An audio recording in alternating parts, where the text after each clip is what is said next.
Well, we're live. Let's see if we can make anything work here. We need to shut down the volume on YouTube whenever it decides to come up. If it decides to come up, there we go. And it is off. Good. And the picture looks decent. Now, my eyes are not on the camera. That's interesting. I wonder if I can do anything about that. I raise this up.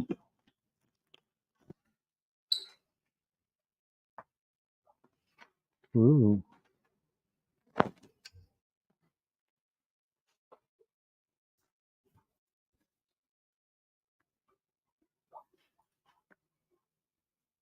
That's better.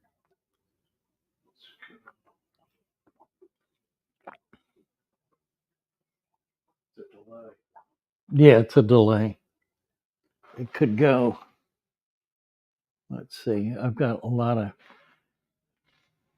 Hold on. Wait about 10 I'm seconds. looking at the other one, which is live.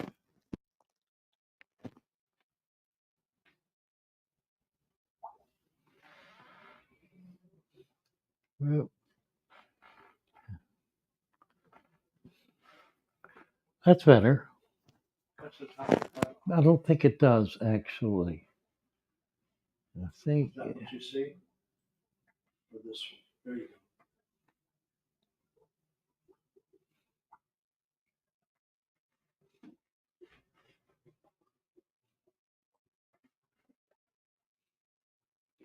go. All right, we are here. Moki the fish girl. Hello, hello. It looks like you need a wrench. Let's get you a wrench. 2-2. And just made my first started tank. Love it. Hope it will thrive. And I can't read Greek, so I don't know what they're, unless it's some other language, whatever, I can't read it. Somebody is here. Let's see who's here. Does it have a name? What's that? Oh, that's it. Lush and salty. There he is. Hi there. Hello, sir. Nice to see you. Nice to have you with us. Thank you. Am I on time? I was getting You're perfect. excellent. Perfect. Yeah, absolutely. Good. Tell me your name. It's Stefan. Stefan, right? Stefan. I was sure it was Stefan. And you're in California. I'm on the lakefront of Chicago where I grew up. I moved back. Oh, Yep. my I goodness. had the first fish room in California, Right. and it was a naive but super fun. But for a variety of reasons, I moved back to Chicago. Now, I was looking at your Facebook page, which has, is that California or Chicago? I guess it depends how far back it goes. Huh? Yeah, no, I mean, I've had that account for a long, long time. I'm not sure. Yeah. It depends on which posts you were looking I at. went back a couple of years, I think. How long you been in Chicago? A year and a half now. Okay. So, but yeah, I mean, I guess on social platforms, it's hard for people to know exactly like where folks are coming from. Well, particularly if you're moving around, right? Yeah, no, I moved back home. My mother's here, and I'm old. Right. I'm old, so she's pretty old, and I'm helping her out a little. I actually set up Nice. I set up a tank for her. Oh, wonderful. Yeah, it's really helped her, because she's not very agile, and a lot of her friends aren't around anymore. So it's given her a great deal of joy, which brings me joy. Amen. Amen. I know it. Tell me a little about how you set tanks up. It looks to me like you're doing a natural kind of environment. Yeah, no, I mean, if I was going to use a general statement, that would be as good as any. I try to take the parts that I like from different methods, different modalities, different styles, like yours, like some of the high flying aquascapers, like some of the primitive jar aquarists. I mean, there's things about all those styles that inspire me, and so I try to incorporate them. One of the things that really impressed me looking at your tanks is the diversity and the decor. You have a strong sense of decor, I think. And I especially like the way you incorporate your tank into the decor of the room that it's in. Yeah, I mean, I'm not sitting in that room now. I certainly can march over into it to give others a peek at what you're talking about. Um, when I moved back to Chicago, I'm in a beautiful old apartment. It's not ideal by any stretch for a fish room in that there's no downstairs. I don't have an extra guest room. So I used what might have been a butler's pantry back in the day. And, my wife's a designer, and she found me this terrific wallpaper with fish on it. And Huh. I collect old aquarium memorabilia from the 50s and 60s and 70s. Pen plaques and their wonderfully tacky little bubblers. Oh yeah, yeah. Yeah, stuff. Right. I wouldn't put that in my aquarium, Uh, but I love them as decorations. The scuba divers, the silly skeleton with the treasure chest, all that sort of stuff. right, right. I have that as decor on the outside of my tanks, like around the aquariums themselves, uh, along with with books and like Wallstead's book. It's my fish room the way I kind of always imagined it to be, sort of a cross between a den, a fish room, and an office. Nice, Yeah. nice. Yeah. That's what I'm trying to do here. I've been in this location little more than a month, and I'm just beginning to get tanks set up. But this area will be a studio, an office, a kind of a lounge area, and a fish room with as much going on as I can jam in this small space. Yeah. I mean, people are like, what's the most important thing if you're doing a fish room? And I'm always like, real estate, Yeah, right. space. People who set up multiple tanks and don't account for where they're going to put all the materials and supplies Right. are setting themselves up for a rude awakening. You need a closet or multiple. There's creative ways to solve for it. Don't get me wrong. I mean, you go to the dollar store and it's heaven for fish keepers. That's right. And there's That's right. so many Or things. or a used furniture store. Exactly. Or I'm going to move into my fish room because Oh, nice. I feel like it's sort of silly to have this conversation and be elsewhere. But yeah, if you can see, I'm moving around. There's the wallpaper Oh my, how nice. and different tanks. And I sit at Well, when I let sit me down let here. me let me do a bigger. There we go. You can, if you want to pan your camera around Sure. the room. What you're about to see is my eye line. If I look to my left, I've got the racking system with 3 setups, a 32-gallon there in the center with live bears, white clouds, and a whole bunch of different plants. At the bottom is what I call the partial blackwater system. It has a lot of botanicals, but because I want to keep a lot of plants, I can't go true black water because that's not conducive to photosynthesis and Right. just, you can do it, but I sort of split the difference. So I call it a partial black water. It's really just a planted tank with a lot of botanicals. There I have licorice gourami, sort of an exotic species, but what you can see are Nice. classic neon tetras. And Uh-huh. then up there How is, how are the licorice doing? they're doing great. Honestly, I haven't had a problem with them, but it's a must that you have to give them wet food and preferably live food. But that's not an issue because I have baby brine shrimp almost 24/7, and they love that. All fish love baby brine shrimp, not just Oh baby. yeah. I give them Yeah. to full grown fish. It drives them bonkers. It gets the Ah. feeding response up. Um, What's I, the pH? What's the pH with those Grammys? They You like know? they like low pH for sure. That's what the textbook is on them. They like in the sixes and even lower in the wild. But that tank there is about 6.8, Ah.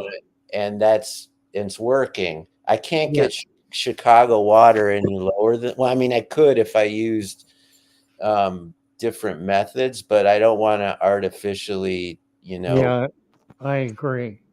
So the tannins, the botanicals, the heavy plant, the use of driftwood and aqua soil, those will all get me below 7.0.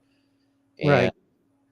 the neons that are in there, classic. God, I can't find them with this. They love acidic water in the wild. So I Right. mean, even though they're bred so thoroughly for anybody's conditions, they like it too. Now, this tank here is a 12-gallon long. Um, Huh. it's super heavy planted as well. It has sort of a substrate in keeping with what you like to do. And what I love about this tank most of all is the plants above the water. Yes, I see that. There's a bright light on them, but they're over here.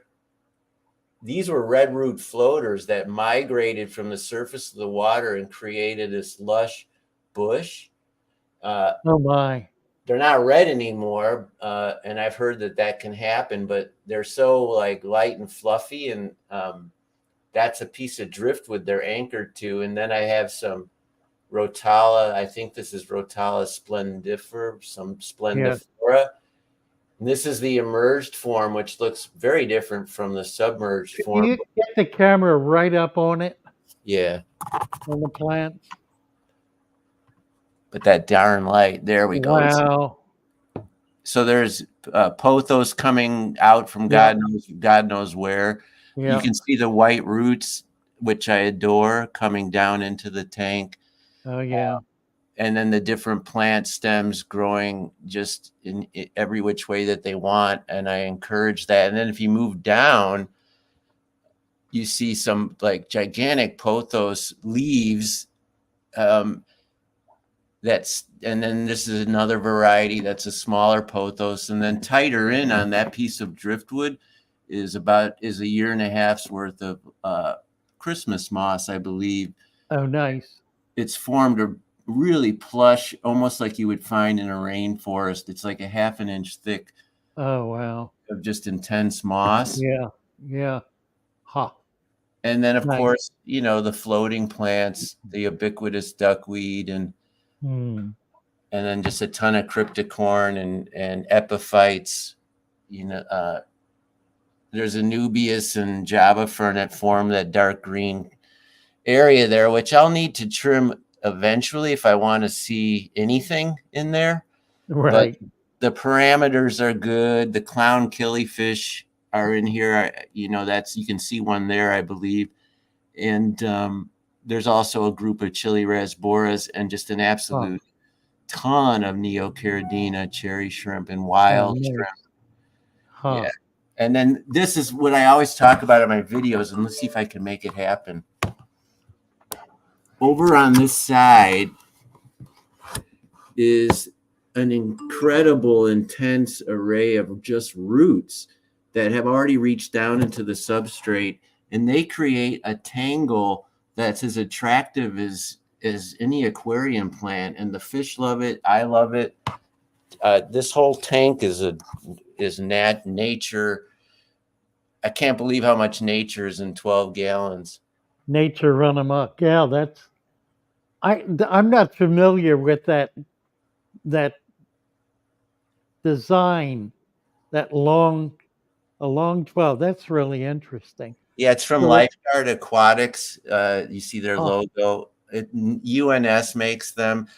oh, They're called bookshelf aquariums, oh, right, and right, it probably weighs too much for the average bookshelf, but that's just what they call it. The length is conducive to so many. The footprint is really conducive to a number of fish species that prefer having horizontal real estate versus vertical.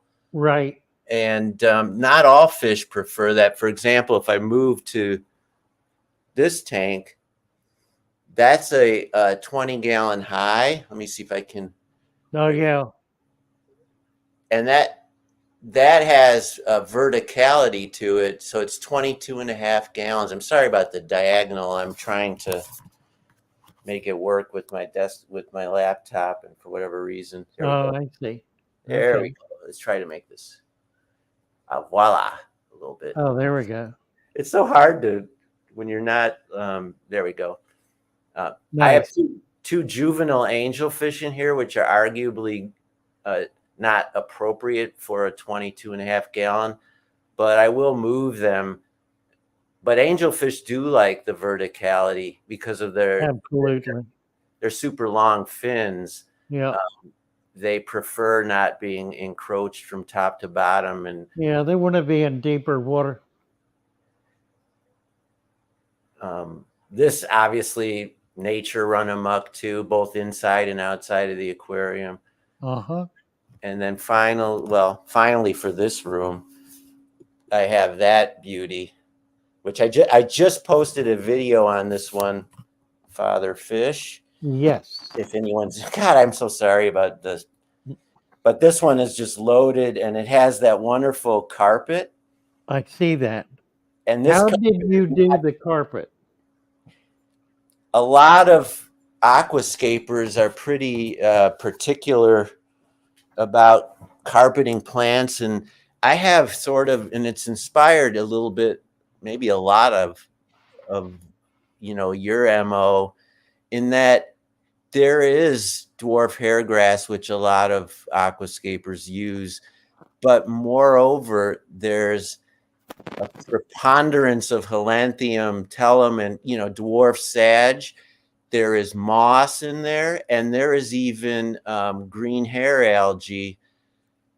And I do take some of that algae out, and I pull the pieces of moss out, and I trim the top, almost like you're mowing a lawn. But the thing about that carpet there it is there. I mean, the moss and the algae actually help it stay firm and overall lush and plush. I swear to God, it's like a golf course putting green, or the rough. It's like the rough on the outside of a putting green. Right, right. What are the red leaves in there? Oh, these are a bronze cryptocorn, and yeah, they're just showing magnificent They color, but really are. It's really pretty. it's just a crypt. And then along the tall thin frond is a cryptocorn balance, which has the long crinkly leaves, which I adore. And then the red plant in back is Rotala hra. And like a number of my tanks, I mean, the good light and the CO2 do help that, but the stems in the back are easy to grow without it, and I highly recommend them to anyone. That's pogo stem and octopus. Yes. Super common. super easy and it stays green, top to bottom. In a way, it's like a fancier version of guppy grass, Right. the way it behaves. Yeah. Yeah. And then finally, this is the plant I recommend to everyone. I put it in my mom's tank. You see the tops there, and then it's at the behind that, those red ones. That's Lemonphilia sessiflora, That's the floor. Right. and I call that poor man's kabamba because Ah, it grows a lot easier with a lot less problems. You can get an inch a day with or without CO2. And then finally, just because we're doing this, this is the mother of all my fish tanks. oh, mercy. 135-gallon. God darn it. There we go. That's my main display. It's 135 gallons. It has too many fish and invertebrates to name. Rainbow fish, angelfish, schooling tetras, countless cleanup crew. Try to get in closer. But you see the beautiful Bosmani. Oh yeah, Bosemani rangelfish, dwarf neon, the praecox, the opaline gourami. Yeah. There's even a few live bears like that black molly. Right. Father fish, I was feeding baby mollies from my live bear tank, Ah, and some of them didn't get eaten, and they grew up. right. And you can see them in there, like that gold dust black molly right there, big fatty. That's funny. And then I have these leer tail, sword tails, but very heavily stocked. The biggest tip, if anyone is watching, and I'm sure you would agree, if you want more fish, get more plants. Right.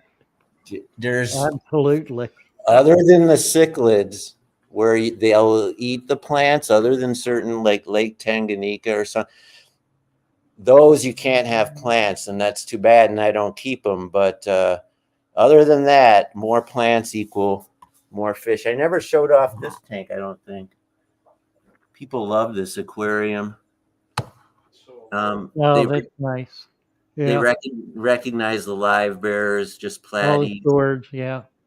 and The platy. all kinds of Yeah. different plants. And here, a version of your substrate, but I have a standard Petco gravel on top. And Yeah. then in the middle, I have a combination of aqua soil and a laterite or clay-based soil, Huh. which has really helped some of the plants in here in ways I can't imagine. I'll just point out one, and then beg your pardon. This here, this is Blixa japonica. It's a relatively challenging plant. Yes. I've never seen it grow like this anywhere else in my aquarium or anywhere. And I can only attribute it to that laterite or whatever's in the clay. That nutrient supply has really done wonders for that particular plant. Yeah, it's Blixa. a very dense mineral, and you apparently hit it right with that strata of mineral of laterite. It's got just the right minerals in it. Yeah, and I didn't know what that setup was going to do, good or bad. I just was experimenting, learning as I go.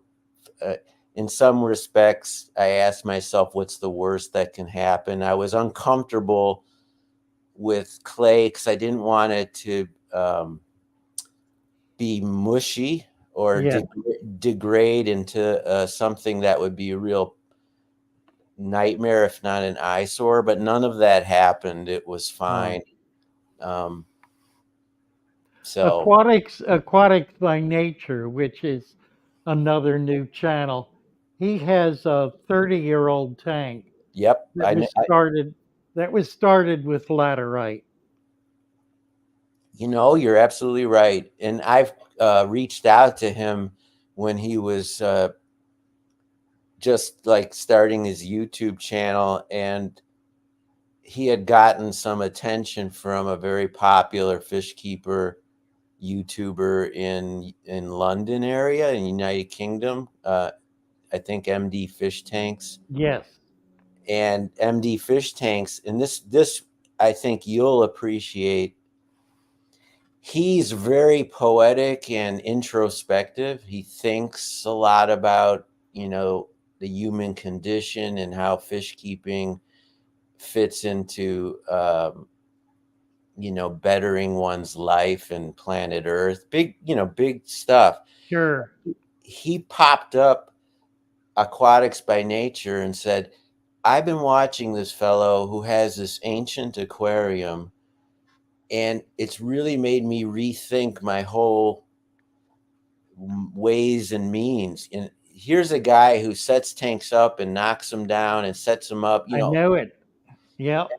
This tank, Aquatics by Nature, said, maybe I need to slow down and smell the fish Right. plant. Yeah. Yeah. And, Yeah. I thought that was a wonderful exchange. These tanks are 1.5 years old, leading on 2 years. I haven't taken one down. If there's a major problem, I just address the problem or exercise patience, but I don't dissemble. And I'm certainly not going to chase viewers by just creating a tank for the sake. Right. Right. It makes me feel like that I don't like that feeling, and so I don't want to pursue that strategy. So what are your goals on YouTube? Why'd you get on, and what are you trying to do? Well, first and foremost, to expand the joy that I get from the hobby. When people don't think, for us, and maybe likely for you too, and all the people we've mentioned, Aquatics by Nature, I think before we think about any sort of notoriety or certainly financial gain, I think I made $80, in the entire time. Before all of that, it gets you closer to your fish tanks. Right. It gives you a reason to be fixated and obsessed on your fish tanks, which without doing that, they might become more and more like decoration as opposed to an active part of our lives. So, people want to just, make fun of YouTube and all of those social platforms, and, it's degrading to the hobby because it makes everything, about content. There are many bonuses, and one of them is how close it gets us to our aquariums and our hands in the tank with the camera on the outside. And then, the second reason, in my life, I haven't always been able to help people to achieve goals. I've never been a terrific mentor, I don't think, and this allows me some grace, Yeah. like finally now I can maybe do something that will help other people. Amen. Amen. Now while we're on the subject of our lives, you're a bit of a writer, I understand. Well, yeah, yes, I totally identified as a writer.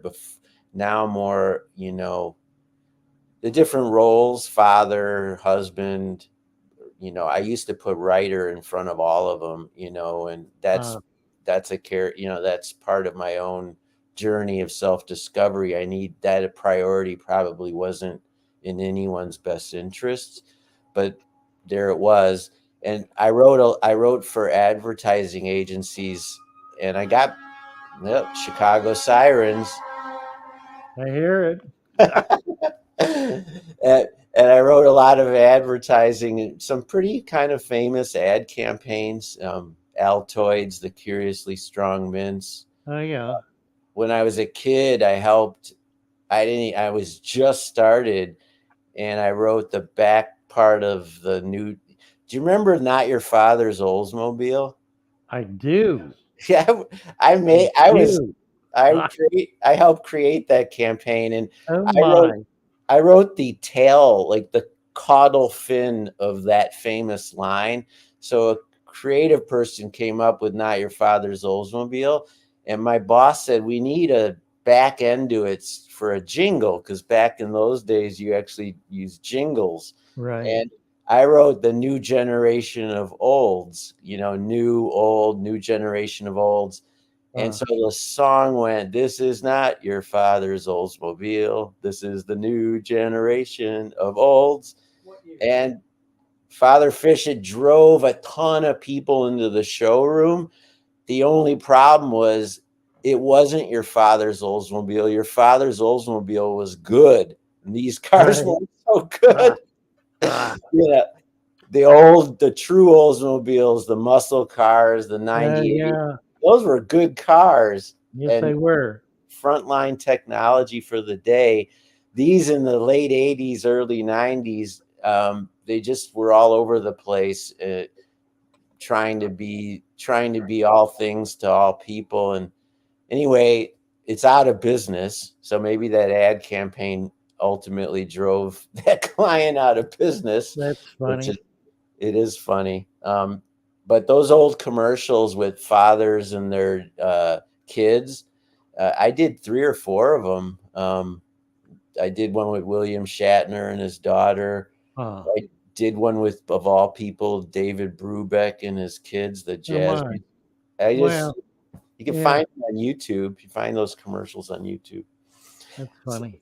and then I wrote 2 novels, which are not bestsellers, but uh, I spent so much time and effort writing those books, and I'm proud of them, even though they did some of the things I fantasized about, but not all of them. And now they're a bit, they're out of print, and they're sort of a legacy, something that happened a while ago. Right, right. So writing is important. And if we weren't doing YouTube, I'm sure I'd be blogging about this hobby, because Huh. writing plus the passion, and now the passion is aquariums and fish keeping. It opens up into an entire understanding of nature and of who we are in it and what all of that is about. I think you can't keep a fish tank with fish in it seriously and try to create an environment that is happy and natural for them without coming to terms with your relationship with the nature system. No question. When I was a kid, it's dangerous to be a nerd back then. Now it's a little bit cool. It's sort of chic, nerds are Right. in. But when I Right. was a nerd in Chicago, you get your uh, brains beat in the schoolyard. But I found solace in nature, and I created naive ecosystems even as a small child. Basically, like your resurrection jars, Right. I just was doing that because I was fascinated and curious, and it got me, out of my head, so to speak, which is a bad neighborhood sometimes in my head. And so I was able to get out in nature, even though I was not cool, not athletic, didn't have a lot of friends, and it gave me a raison d'etre, like something to do. So I raised cocoons into butterflies and moths. Yep. I caught butterflies and moths, and I had earthworm cultures, and I had little jars, and I tried to see, if I could keep minnows from the pet store and the bait store. mostly failing, by the way, because Right. Right. those minnows are really hard to keep alive for a long time for a variety of reasons, which is fascinating because they're actually some of those creatures like the rosy shiner. They're nice fish. Those particular fish sold to bait shops are in terrible shape, genetically as well as physically, and even if you do all the right things, they tend to just die after a short period of time. So, but I tried that. I tried it. I tried to keep crayfish because we used to catch them to use as bait for perch out here in Yeah. Lake Michigan. And I would keep them and feed them and, all that. I even had a black widow spider, which I terrified. I think we had the same childhood. In college, I had a Madagascar hissing cockroach, so you can imagine I was a hit with the ladies. Ah, It funny. escaped once and caused me a serious loss of reputation amongst my Oh roommate. dear. Ah, Yeah, they were like, "What do you mean it escaped?" I say, "I don't know where it is, guys. It's in this apartment somewhere." Uh, it was in the sleeve of one of my shirts, so putting on a shirt, it bounced out and hissed at me, which is ah, terrifying. But funny. I, Ah, we digress. you, amen. you did that too? Were you like, Oh, I grew up. Yeah, all of that and more. I spent most of my summers on the Chesapeake Bay in creeks and grass flats, sandbars, crabbing and fishing and collecting every little animal there was to collect. Plus, whenever I could, I would get out into streams. So I did all of that. That's really the resurrection jar came out of my childhood. That really is the aegis of it. sure? It was funny. I was thinking about it. I think about it all the time because there's other guys who have whole channels devoted to jar and vase aquariums, Right. which fascinate me. But today is 72 degrees in Chicago, the nicest day after, our winter. And everybody was out and about. And I thought, like, Chicago is like a resurrection jar right now. There's all these That's funny. creatures flying Yeah. around, all these Right. people buzzing around like Daphnia or copepods. It made me think of, Yeah. Yeah. uh, I actually heard the frogs chirping last night. It's been in the 60s here all day today. well, so that tadpoles are an area, a creature that I surprisingly don't have a lot of experience with for whatever reason. But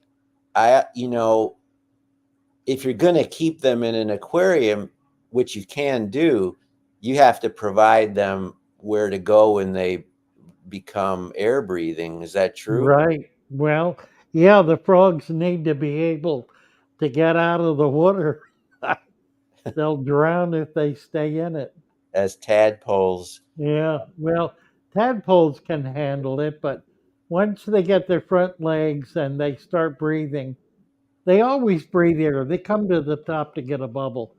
But when they can't, when they lose their tail, that's when right? they have to be able to get out. That's right. And of course, there's those aquarium frogs, the African frog, which is all Yeah, aquatic, the pygmies, right? That's a different. That's a true aquatic.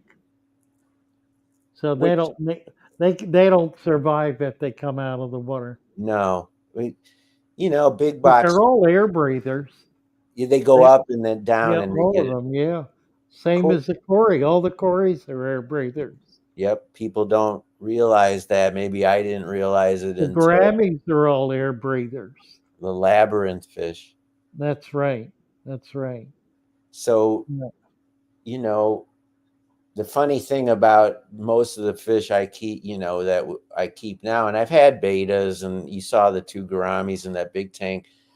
Now, of course, if I see all my fish at the surface, I know I have a problem. Like Right. you talked about it in one of your videos, gasping. there's an Yeah.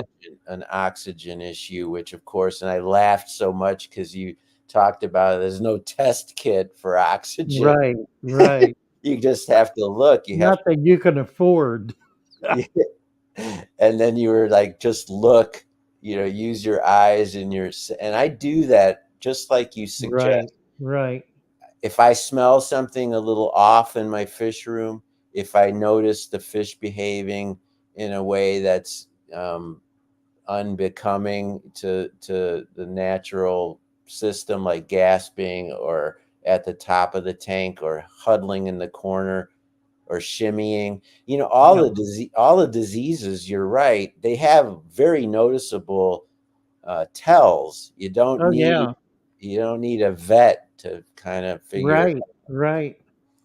Somebody just asked a really interesting question, and I wanted to catch it because it's important. out. Okay. Lazar says, Father Fish, can I just cut off some oak branches and put it in my tank right away? Some people do that. Lazar, if some people do that, those people have tanks that are in serious trouble. You cannot do that. You absolutely cannot do that because those branches have all of the sap and sugars that are in that plant, and they will foul the water. They'll foul it very quickly and very substantially. Yep. Any driftwood, any kind of wood that you put in the tank needs to be dead, dead, dead, dry, dry, dry, or soaked thoroughly if it's going to be driftwood, such that there are no more free organics, for lack of a better term, no more sap, sugars, any of that. Think of it this way: when a tree drops its leaves, before it drops its leaves, it pulls all of the nutrients out of the leaf and brings them back into the plant, into the stem and the branch, and ultimately into the roots. So when that leaf falls, it has no nutrients left in it. Its nutrient value is its composition, not not the fluids, not the cell structure, not the living biomass that was in it. It's dead, dead, dead, with nothing left living in it. Yeah, I agree. So right, so don't put fresh cut wood in your tank. I mean, it's good that you mentioned that because people could misinterpret your concept of a resurrection jar or putting the dirt or the natural ingredients that you sell, and people might make the incorrect conclusion that you just grabbed a bunch of sticks and things, uh, and some of them may or may not be live per se. And yeah, the sap from most trees is very dangerous.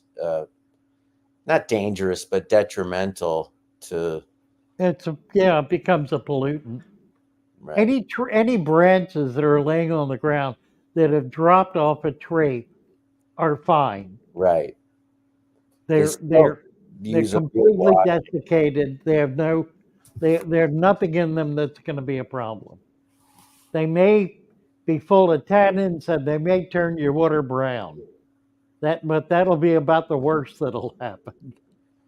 and and tannins, and generally speaking, are very good for your fish. Um, I mean, if I don't have scientific basis, I just know that everybody seems to believe that what tannins offer a natural sort of medication for a fish's skin and for its overall health. And, you know, And with, they have nutrient value. yes, but it would be dangerous and a lot of people collect driftwood or more so every day, which is wonderful, but they have to be conscious that the wood is truly dead. And it wouldn't hurt to if it's not too big, to figure out a way to, if you can't boil it, then at least soak it for a period, for no other reason that it'll sink, and just to make, Right, right. you Yeah, know, I recommend any piece of wood that you like putting it in a bucket outdoors for a month or two. and depending on where you live, if you have nice temperate weather or warm weather, those bucket outdoors can turn into their own wonderful ecosystem and Oh, source. you bet. That's right. And when I was in California, I would harvest mosquito larvae, although there were less of those than, I mean, most people were delighted that there weren't that many where I lived, but I was always looking for those wigglers to feed my fish, and I could keep Daphnia in buckets outside way better than in aquariums inside. Um, Daphnia, people think you can put a handful in a jar like a resurrection jar. The creatures will live for a period, but they'll diminish, and other creatures will take their place in the hierarchy. They need a more robust green That's environment. right. Yeah, and Yeah. outside was perfect because the sun created algae, Yep. and they love green water. Green water. People like LRB Aquatics. He keeps a lot of green water tanks. I know you know who I'm talking about, Oh, sure. and they're not beautiful from an aquascaping perspective, but from everything we're talking about, they're magnificent. People sell green water at the fish swaps I go to.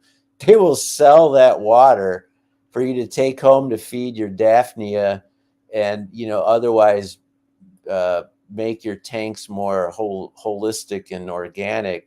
So I mean, green water is, yeah, you might wake up and walk in and see one of your tanks and it's got that, there's been a bloom or something. But by and large, I would work with green water if I had it in my Yeah, I agree with you absolutely. When people complain their water is green, I tell them to count their blessings.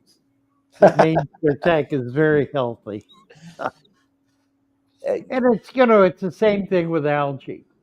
If you got a lot of algae in your tank, it's because your tank is very healthy, not because it's not sick.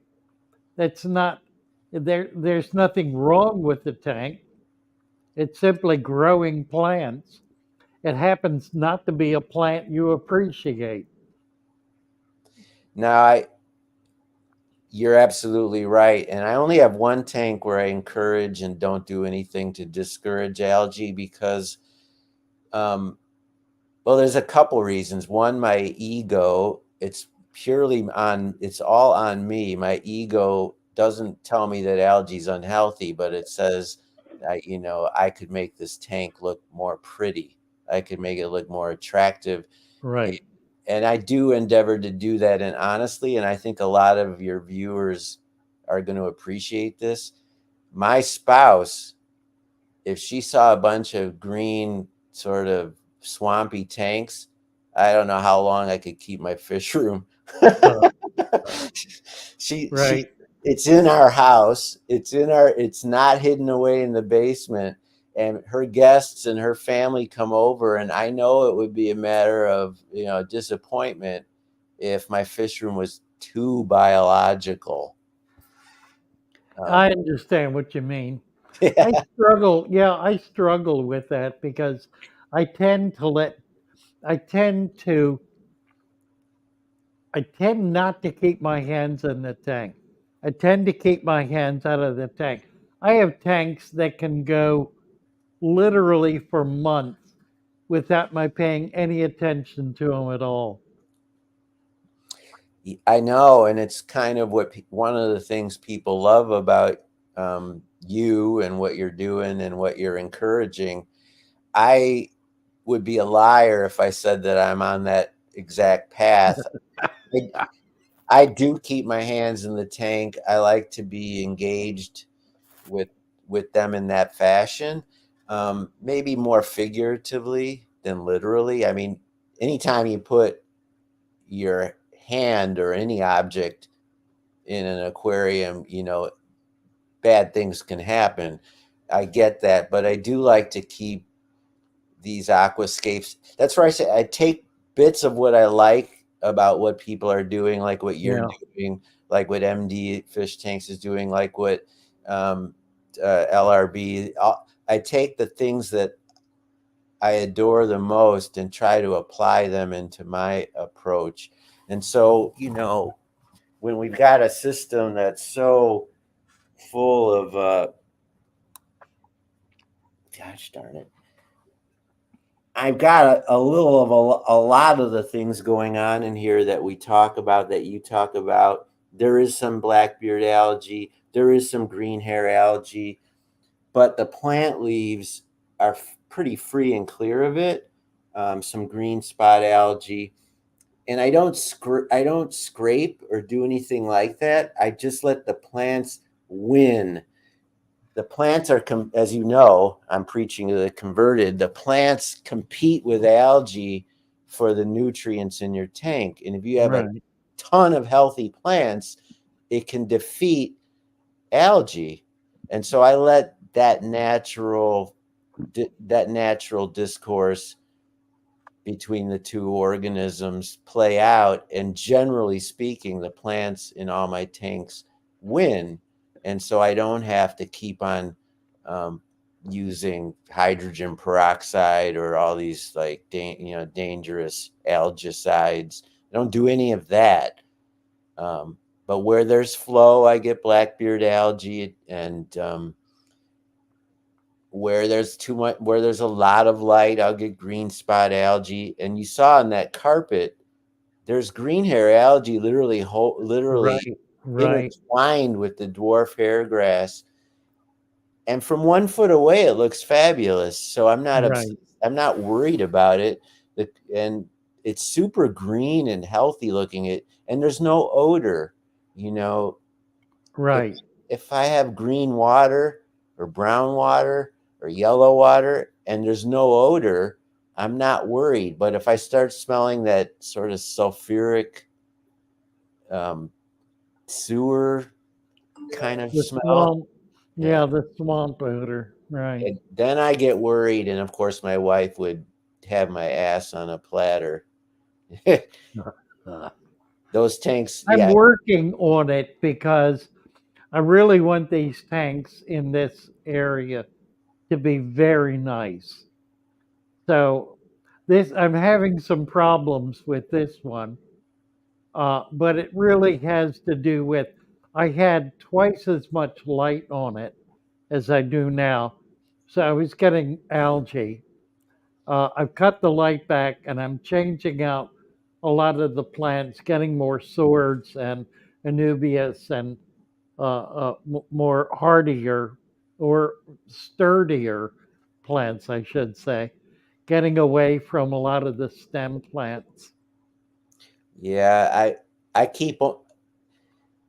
It's deceiving because it looks like I have this, these high-tech tanks and all these stems, but many of them, like this Lemonphilia sessiflora or the Rotala indica or pearlweed, those are easy beginner. Right. They will happily float. They will happily uproot and just do fine. And lighting conditions can be, and then a ton of epiphytes. When that's Java fern, which is tricky. Java fern is trickier than people think, and they rush into Petco or PetSmart and they buy all those tubes of Java fern. They could be very disappointed. Java fern, people don't realize it's harder than it looks. It is. It absolutely is. But a lot of my plants are beginner plants, and I'd rather have really healthy, super well growing beginner plants than challenging intermediate or advanced plants. And I think you're coming to those conclusions too. And and you can have a great aquarium gallery with the pogo stem and octopus and the crypticorn and the Vallisneria. Yeah, Valent Swords. Valent Swords do it. And some Anubias. Anubias and crypts. You can do crypts. Yep. They're once you get established, they're Uh, all pretty easy. they're off to the races. And with your with your deep sand bed, or not sand, but the deep soils, Deep dirted substrate, yeah. yeah, they'll once they get going and you get past that challenging early phase where stuff gets Right. uh that's when the real success starts, you know. That's right. That's right. Usually you'll see a video with these aquascapers, they'll shoot it the setup, and then a day later or 2 days later when the water's crystal clear and they may have used Purigen or other floss they'll shoot their Yep. video, and then you won't see that fish tank for a few more weeks because Right. it goes south. Right. It'll get crummy, and they don't want to make that particular video. Now, some brave practitioners are, you know, honest and true. They'll tell you this is like the challenges I'm having, and they say use patience. Do your some water changes in the beginning, and then yeah, you'll get to a point like Father Fish where you don't have to, or Aquatics by Nature where you don't have to do that. But it takes a minute. Well, I think that's what I'm really appreciating about the new crop of fish tubers who are coming on. So many of them are experienced people, people like yourself, who have been around fish for some years and have learned how to do some things and are sharing that. And Yeah. I think that that's going to really substantially impact the whole community and raise the level of fish keeping. And one of the, we haven't talked about it, not really, but this whole resurgence of trying to keep it, you know, full on biotopes or biotope inspired aquariums. Right. I really am fascinated by that. I Oh mean, yeah, I don't necessarily abide by the rules of a biotope. I mean, I mix species from all over the world, and I you know, do too.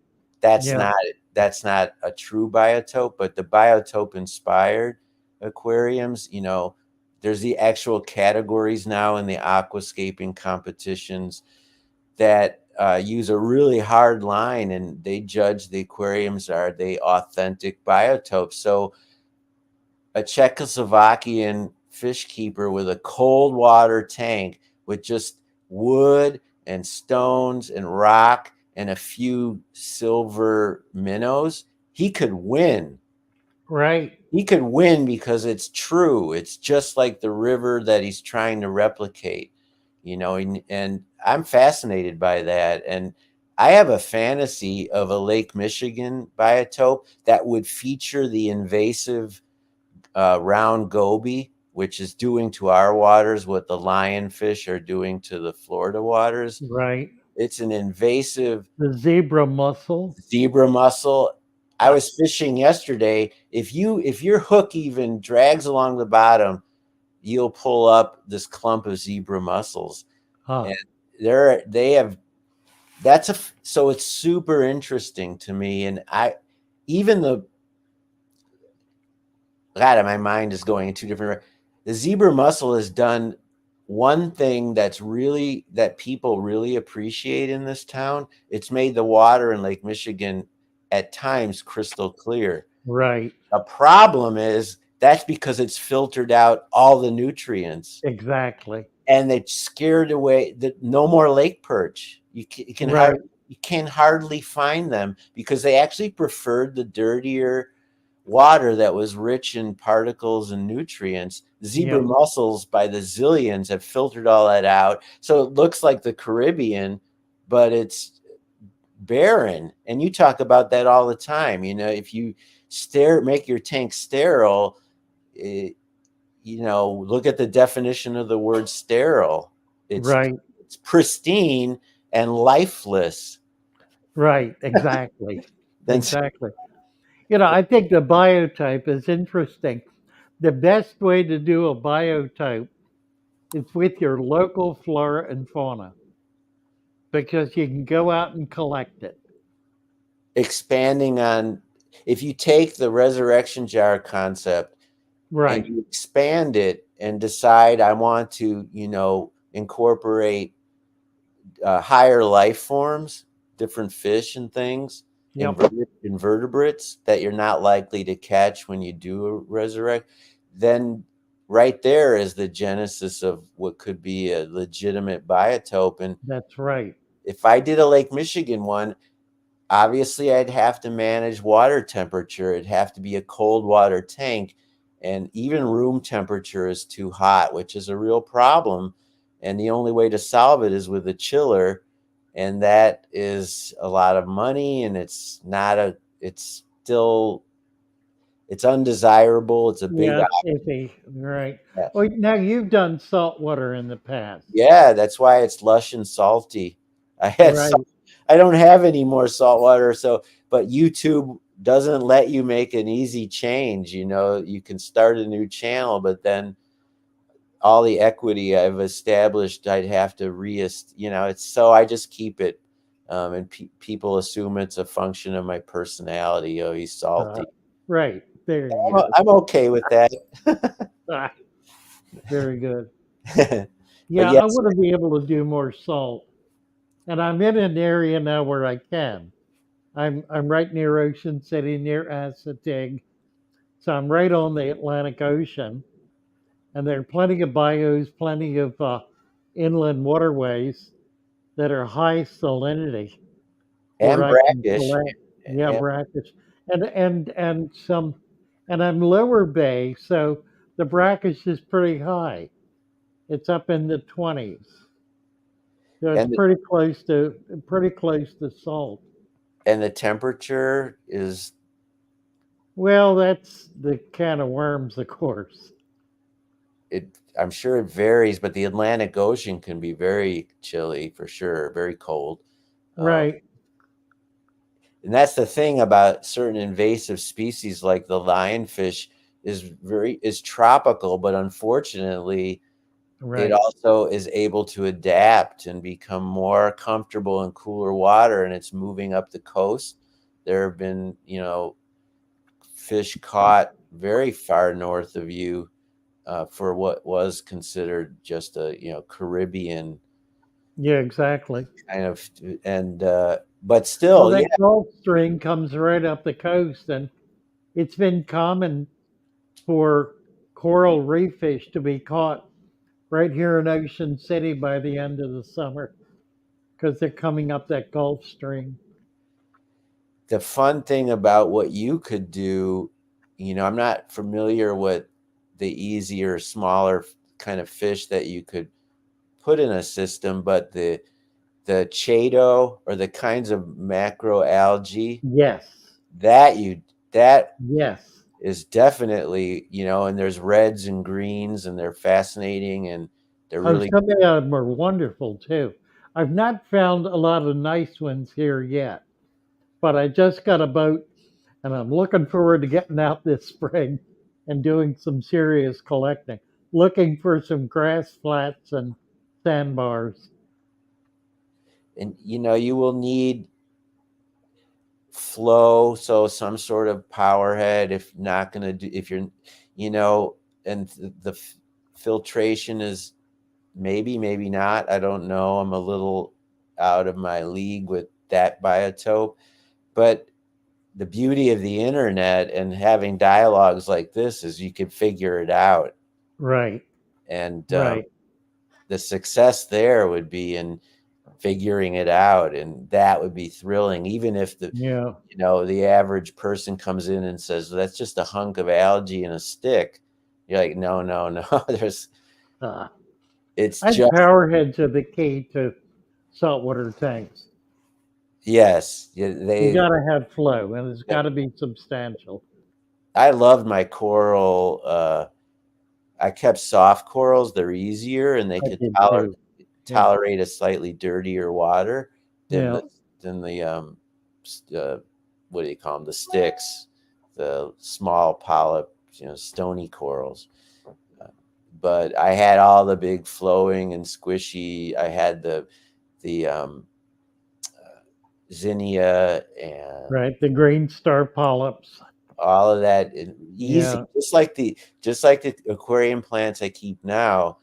They're beautiful and they're easy for that, that the hobby. And but saltwater is harder in general, and the beginner is gonna need some help. I think there's no way you can go to Petco and just because the tank says 50-gallon saltwater tank, all you need. No, it isn't. You need, Yeah, that's right. don't just putting salt and water is not. That's where I learned to keep a sump and in the Yeah, saltwater hobby. And absolutely. oh my gosh, I didn't get to. This is the closest thing to a father fish aquarium is the sump. This is my Oh, you display. bet. But below the display, the aquarium below the aquarium, if I can get it, Ah, is all just oh my. organic and biological. There's biomedia, there's mulm, there's all kinds of ancient, untouched things going on down here that filter that beautiful tank up there. And there are shrimp and baby fish and snails. Just all of that stuff gets in Look at here. that. Yeah, yeah. And it's the fish tank under the fish tank. And I knew I was going to have a sump with that freshwater system and not use a canister. For Was that your salt tank? that back was in- the saltwater tank. Right. Yeah. And now it's the big freshwater display tank. It's the 3 times bigger than my other biggest tank. It's 135 gallons. Oh, I keep it in it has more fish than you could count. It's sort of like, those contests, guess how many jelly beans and yeah, win. yeah. I couldn't even guesstimate how many creatures are in there now. And if you include the sump, yeah, who knows? I mean, I put a Siamese algae eater that was chasing all my fish around. I found a way to catch it, which was a miracle. And I banished him like Napoleon. I just said, "You're in the sump." And once in a blue moon, I'll see him, and he's living his best life down there because there's Right. nothing but algae and mulm and Yeah, you bet. What could be better? The cool Yeah, I thing, think if you're gonna, if you live near the coast, then you really ought to do a saltwater tank. Beyond that, it becomes a major decision because everything costs money and it's hard to get anything much that can really build a sustained environment without spending that money. Are you familiar with an organization called GARF, GARF?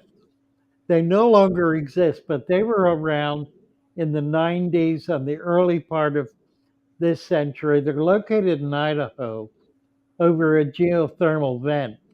They were raising corals in natural environments. yeah, they had the heats. So the key is money. You can Right. get out, you could go. There's shops in Chicago and there's services, and they'll gladly take your money and set up a Oh, marine you bet. aquarium.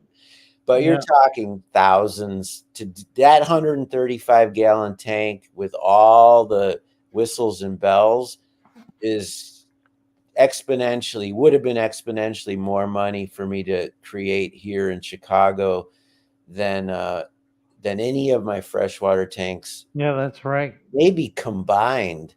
Yeah. So it is it's a bucket list thing for some people, and I love the saltwater reef effect with the corals flowing and the beautiful. You Oh, don't. it's amazing. And it's really not that difficult to do. once you got it It's just going, you have to have the resources. you have to have some money and I think help. So what I always tell people, like I'm willing to help people with their freshwater tank, you know, like I did for a school once and I did for my mother and stuff like that. And I'll go and service it once in a while and explain the different, you know, things that like what we're talking about, what you talk about. But with a saltwater tank, I encourage people to have an a person sort of be your ally from the beginning who will Right. come and service your tank and help you help him help you. And you have to bring in new RODI water. You know, moving to Chicago, I have all hardwood floors, so salt water is hugely problematic Oh yeah. when it spills and dries and you get that salt creep. Yep. It'll degrade your cabinet, your fixtures, your steel, your metal. I mean, Yep. salt water is both corrosive and water damage. Like water is our secret fear, like a leaking tank, and it gets exasperated when that's salt water. That's right. um, I Yes, had it does. you don't want to leak. You don't want to. Nobody wants to leak, and God forbid you or I don't have any.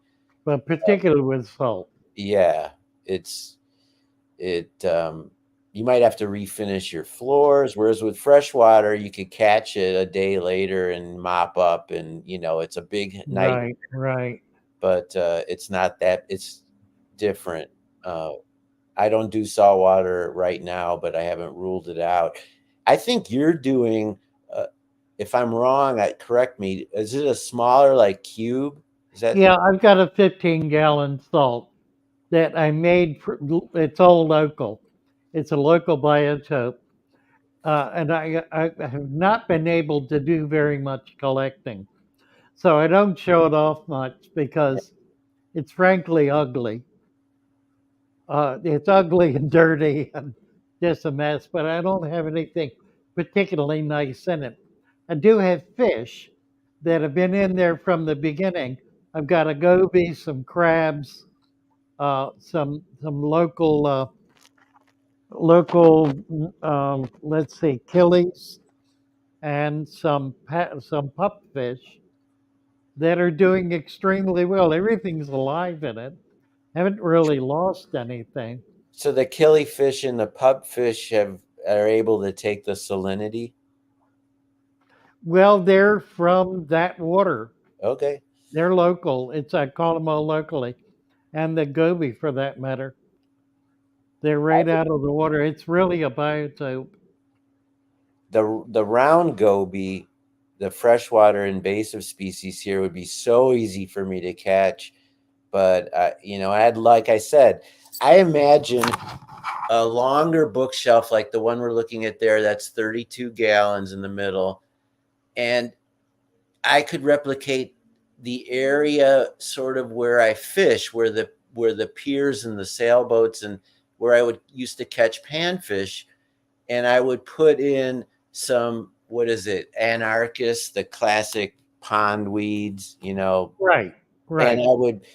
I thought it would be so much fun to put, I'd clean it, of course, but even a broken beer bottle and just Sure. put the beer bottle in there as decor Yep. and things that are not biological but are still pollutants to give it just for fun. I know I know. Yeah. it's silly, but Yeah. then put in like a bluegill or a couple perch and some of those gobies.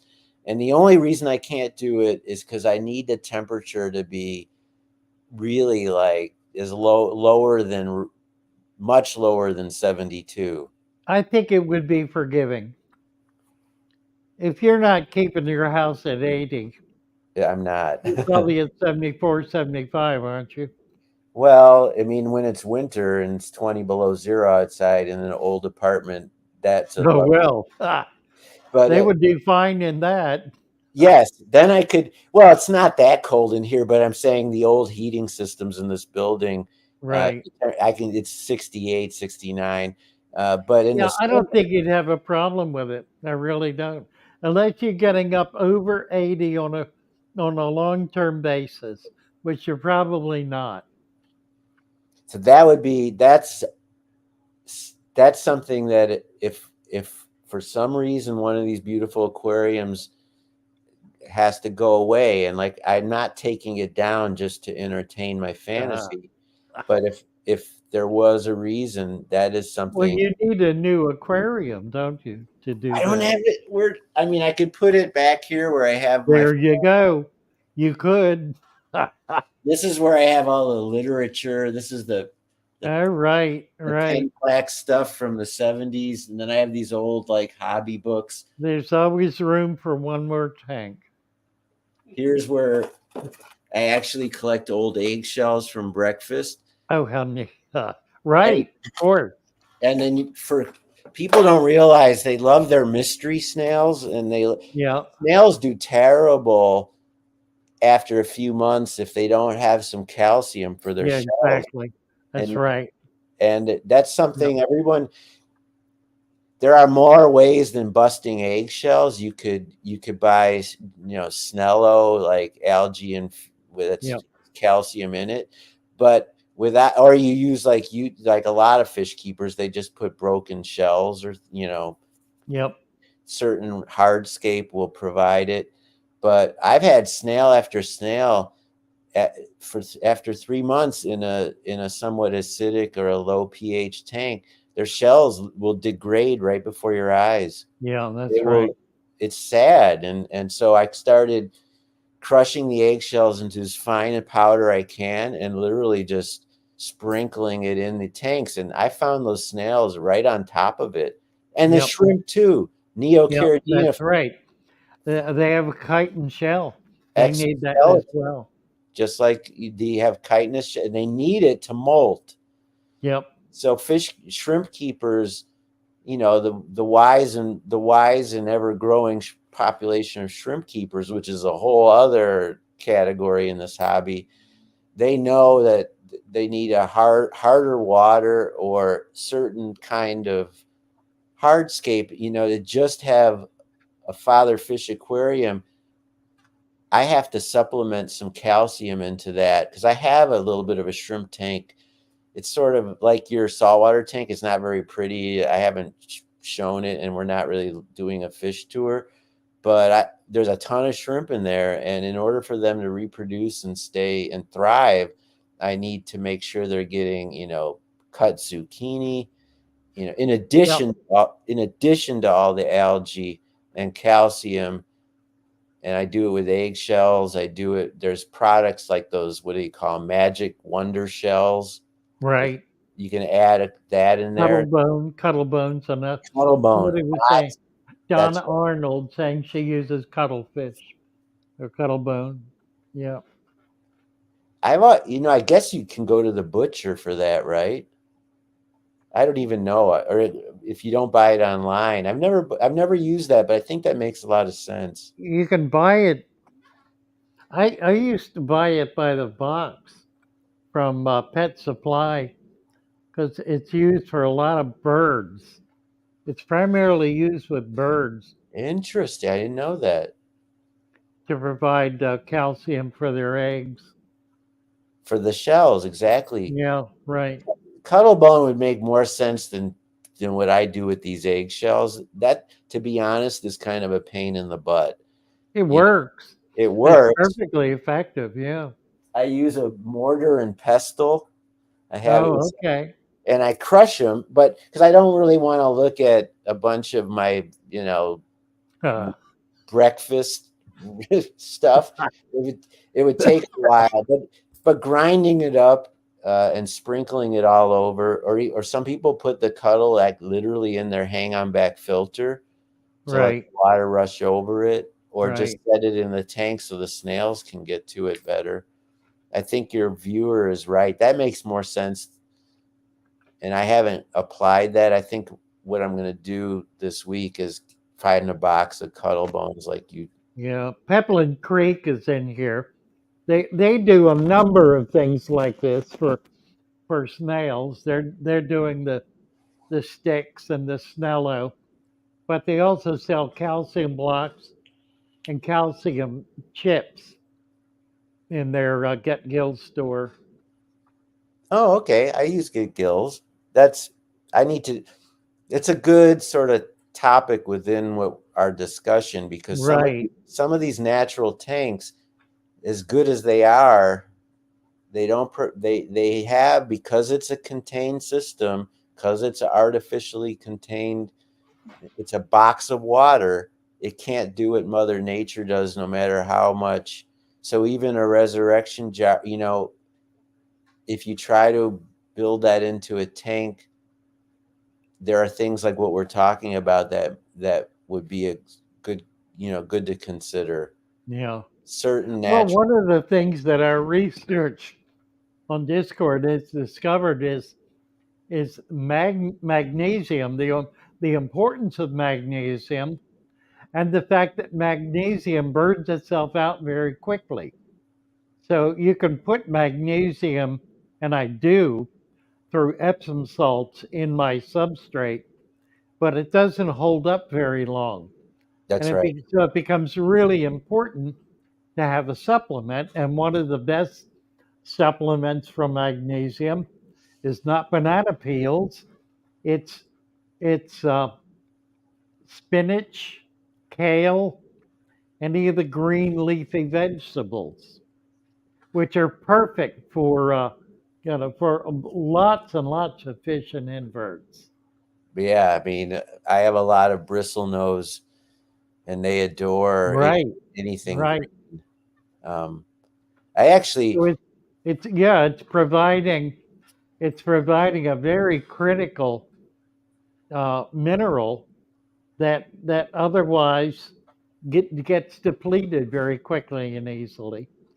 and the naturally occurring algae, while that's a wonderful way to sustain an ecosystem, that in our aquariums don't necessarily have the magnesium or the calcium and other additives that we can find natural ways to put in, like spinach, Right. cuttle bones. So we're still staying all natural. We're not using, chemical additives, from a bottle. And I don't, we didn't talk about this. One of the things I'm fairly lackadaisical about is sort of fertilization. For all these lush plants that I keep, I put a few squirts of an all-in-one fert once a week after a water change, and that's it. Like I don't do anything else. I don't. Well, generally speaking, fertilizers restrict root growth in Interesting. plants, which eventually causes the plant to die. So the more you fertilize, the shorter the lifespan of the plant is. It becomes dependent upon those fertilizers. It doesn't do the stretching out and growing that it needs to do to be able to supply those minerals naturally, and it becomes dependent on that artificial source, and eventually it becomes weak. It weakens the plant. Like a dependence, sort of like if Yeah, exactly. I was a counselor for a couple years in California, and treated people with dependency on drug and alcohol, and there was a concept called learned, helplessness, learned Yep. dependence. And so when you become dependent on a drug, obviously, you're slave to it. But also, if you become dependent on people uh, constantly helping you when you're in a rough spot, Right. you Right. become addicted to that. The same way Yep. your plant, if you keep on helping your plant, it hurts its ability to actually perform and compete in the tank over a long Yep. period. Um, I don't believe that fact is out there very much. I don't believe it is either. It's There are a lot of things like that. I mean, the more I dig into all of this the more I realize that the industry has been going in precisely the wrong direction for probably 30 to 40 years. And it's because I think the same thing is true with the food supply, with the human food supply. It contains starches and sugars. The primary ingredient is starches and sugars, which are unhealthy for the human body in an overabundance. It's if you overeat them, you make yourself sick. But they're cheap and they're easy to produce, and so they're it it's a wrong-headed kind of economics. And I think the same thing is true in the hobby. The industry produces stuff that costs them virtually nothing to produce.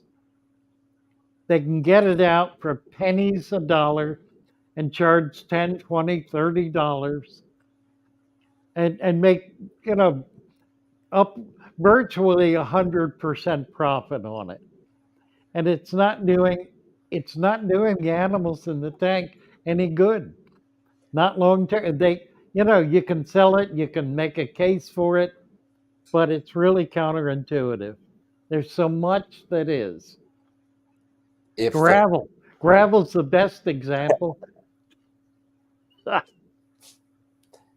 it it so I use, if I had to take something away from the equation in my fish room, it would be fertilizers. I believe, first of all, with all the fish I keep, they are creating what the That's right. You certainly don't need it. so their poop is probably more beneficial than No, you bet. anything that the bottles that you see for $12 each at Well, Petco. it becomes a habit, doesn't it? People will pay for fertilizers that have nitrates in it. The very And they'd be thing all upset about nitrates, right?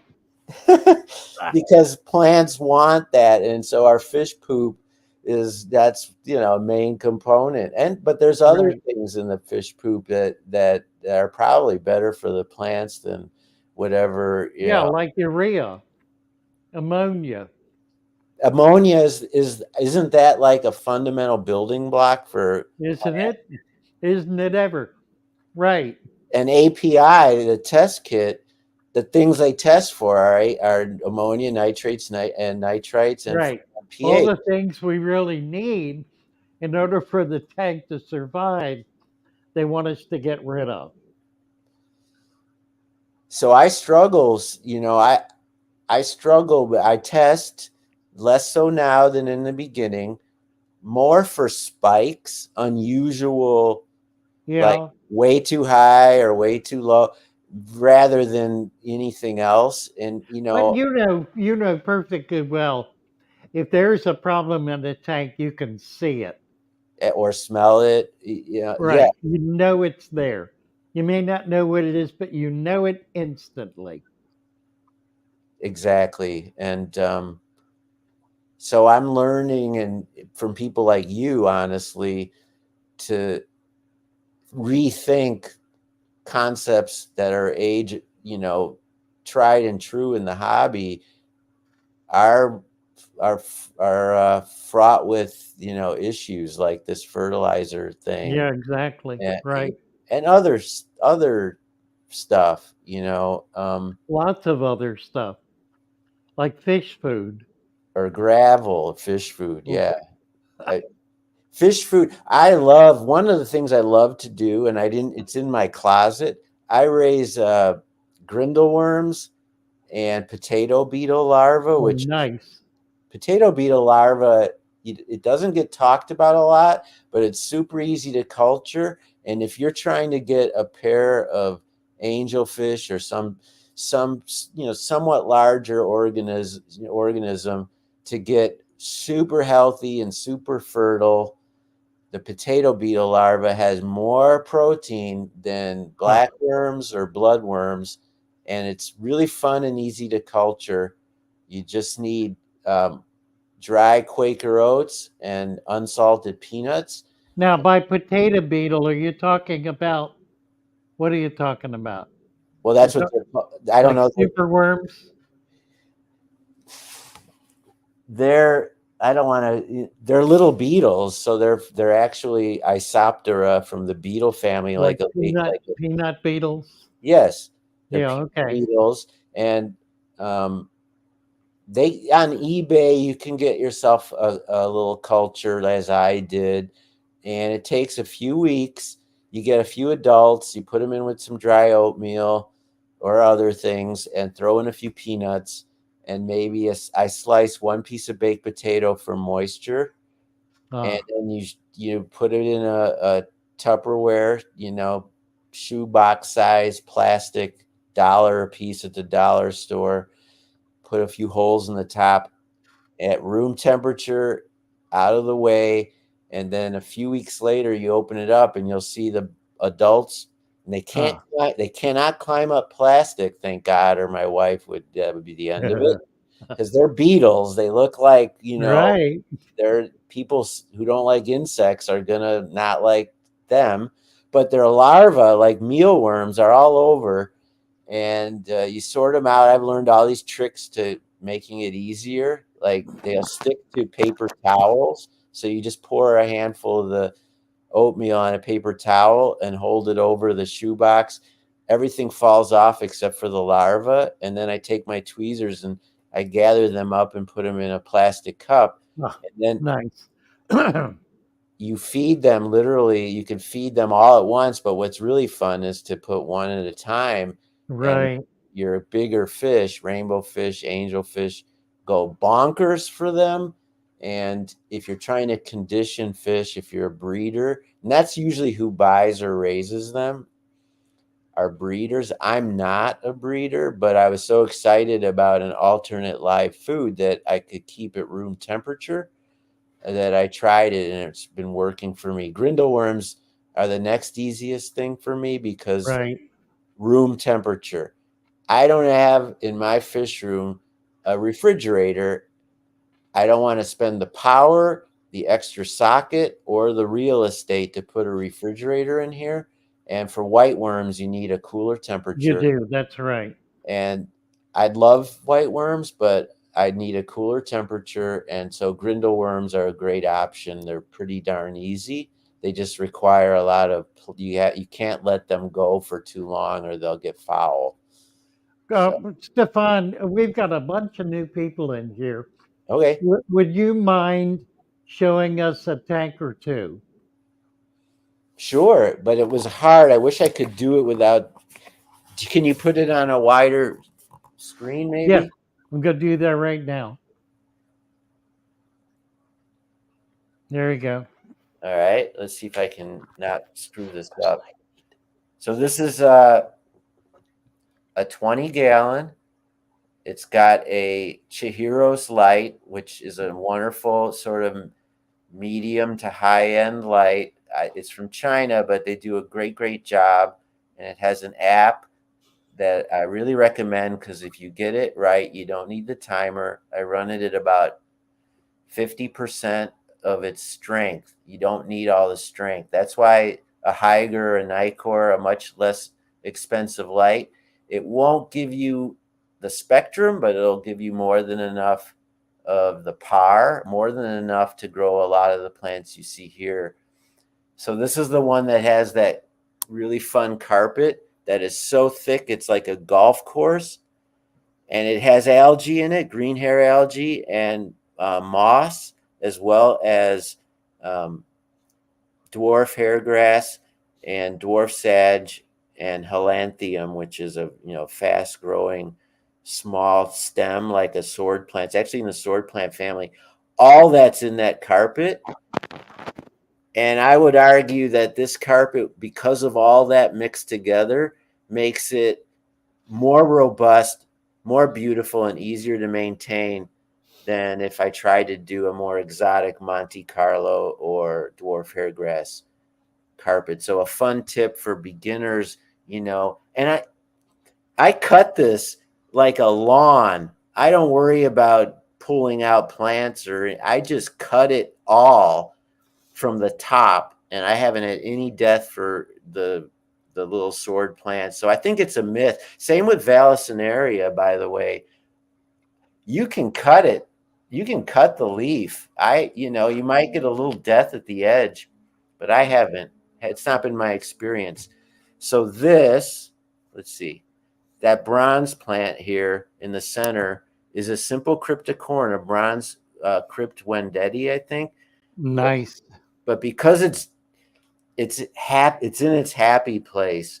There's a lot more light than crypts generally need, so I'm delighted it's not, being crucified by the intense light. It's doing well.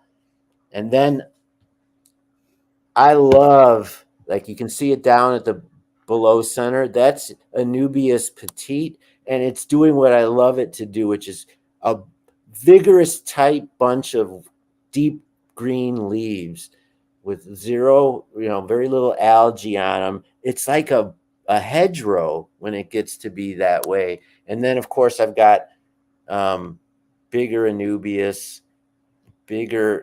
It's hard to not get in close with a laptop. And then you see the red in the center. I've got these little jars over here, which is kind of a fun nod to just playing. You can get those on eBay. They're dirt cheap. And you put some substrate in them, and you can grow tops. Right there, I've got a little rotala. I'm just going to see what happens. It's just for fun. There's a big fat autosynclus right on the glass there. It's so funny. I've got a ton of fish in here, and all I'm talking about is the plants. Right. And just like when you keep saltwater tanks, over time you become more interested in the coral. I know it. Than the actual fish. And it's sort of that way with me now. I'm 50-50. I love aquatic plants and aquaculture and learning more and more and more about it from people like you. And I have natural systems. I'm not going to lie, though. This has CO2 and a really good light. And I have a nice canister filter. And you see the this result. is one of the reasons I wanted to get you, because you've got you've got a green thumb with these plants. You understand them. You were able to get them growing. You understand how they interact with each other. I'm just so impressed with Let me get out your plant skills. The reflection is something these are all just somewhat more exotic versions of swordtails, platies, and mollies. And you see every age group, subadults, juveniles, big time adults. And the red and black is what I was trying to go for in here. And then we talked about this tank. All that background is Vallisneria. You don't need a fancy black tape background. Use plants. Let plants be your background. And so people are putting like acrylic backing and all that. And I get it, but I don't have to get it because I'm using Vallisneria. It creates a completely natural wall back there, as do the emergent pothos and those plants there. You can buy so many fun receptacles to put your pothos and your outside the aquarium plants. Go to the dollar store, get yourself a toothbrush holder that you would stick in a shower, and that's a perfect $2 pothos holder. You don't have to get a specially made one from a place on eBay. The dollar store is our best friend. Yes. And then I showed you this tank way at the beginning, and I beg your pardon on the reflection, but that's the one that has as much going on outside of the tank. To the left there, those were red root floaters. Those were floating plants. And over time, they just decided they wanted to grow up on that driftwood. And I let them. And then there's some rotala, that's the emergent form. So it's not That's the underwater. remarkable. Yeah. And then let's see if we can't go a little lower here. So I can't even see. This is at my lowest brand. The reflection's too foul. I'll go back. We'll walk through my apartment. This is the only tank that's not in the fish room. For your Nice. That's 135 gallons, and you can look at those boisterous and beautiful rainbow fish. Yep. Why can't it get straight? I'm so sorry about the straightness. There we go. Let's see. I got it. There's a red tiger lotus right there at the bottom. Uh-huh. I wish that plant used to send its stems all the way to the top, and I trimmed it because once one stem of a tiger lotus gets to the top, the plant biologically changes its priorities and decides That's right. That's right. it tries to get, it's like, oh, I can get carbon dioxide from the air. I don't need to deal with the tank. And Really. so it'll start sending them up like willy-nilly. And that's wonderful, except it really, those leaves will become like bigger and more light inhibiting. And it's a beautiful leaf. That that leaf in the water is a beautiful leaf. Yep, this one is doing good. I've had them do better. They're hit or miss. If you buy the bulbs that aren't sprouted yet, there's a chance that they're not viable. But if you get like if you order some, maybe you sell them. I don't know. Do you? I do. Yeah. I do. So, Yeah. so And I make sure every bulb that we sell is sprouted, if at all possible. If we have a sprouted bulb and you order that species, you're going to get it sprouted. it's half the battle It because is. It absolutely is. Yeah. once it's sprouted, has a few little roots, you just have to find a way to keep it in one place, which is a little bit harder if you have 100 Coreodoras like I do, because they'll kick it around like a soccer ball. Right. But you push it a little bit into the substrate, maybe use a small rock to kind of keep it in place, and within a few days the roots will start to anchor it, and then those stems will start to go bonkers. Yeah, the ones I really like are the bulb plants, the Eponogetans. I don't have any of the ones with the spider web leaves. I think those are gorgeous. Yeah, the Madagascar lace. Yeah, those are gorgeous. I have a lot of those right now that are sprouted and with nice leaves coming out on them. I'll send you some. And once they get going and they're healthy, they're stunning. Now you see, this is all the background here. If there wasn't all that Vallisneria from right to left in the back, you'd be looking at my wallpaper. And in this, or whatever else you got back there, wires. Right. I have a fishing pole behind this tank. I keep some, and I don't want to look at that, but look at, instead of spending all this money on cutting plastic and designing a background, the Vallisneria makes this completely fabulous curtain of green. Yep. I love it. Yeah, absolutely. Yeah, and swords, there's so many swords too, and swords will do the same thing. I've got one right in the center there. That sort of where. Oh yeah, I see it. Right. Just to the right of the driftwood. And it's a big one. Is that an Amazon?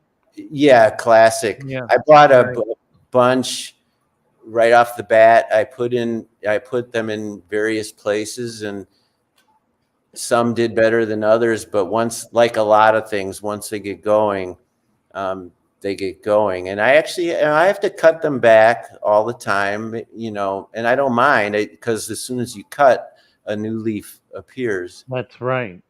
But so that's the big display tank, and and then I showed the sump down below, which we got all excited about because it's basically an aquarium within an aquarium. Right. It does the heavy lifting. It does a lot of filtration. In a big tank, I think a sump or a canister are really critical. A sump more so, because it gives you the benefit of being able to have additional biotope. There we go. I agree. And the sump was something that I learned, like I said, in the saltwater hobby. But Right. any tank, I would say, over 100 gallons becomes a better option than a canister. Oh, I think so. Yeah. Because you really would need 2 canisters to do what one sump could do. And the beauty of, well, it works with any filter, but nothing as good as a sump when it comes to, so if this is a 135 gallon tank, that's a 40 gallon sump. That means the footprint of this aquarium is actually 175 gallons. Correct. So those fish are benefiting from 40 extra gallons of water, and only a sump can increase your, you know, the actual water print of your aquarium. Right.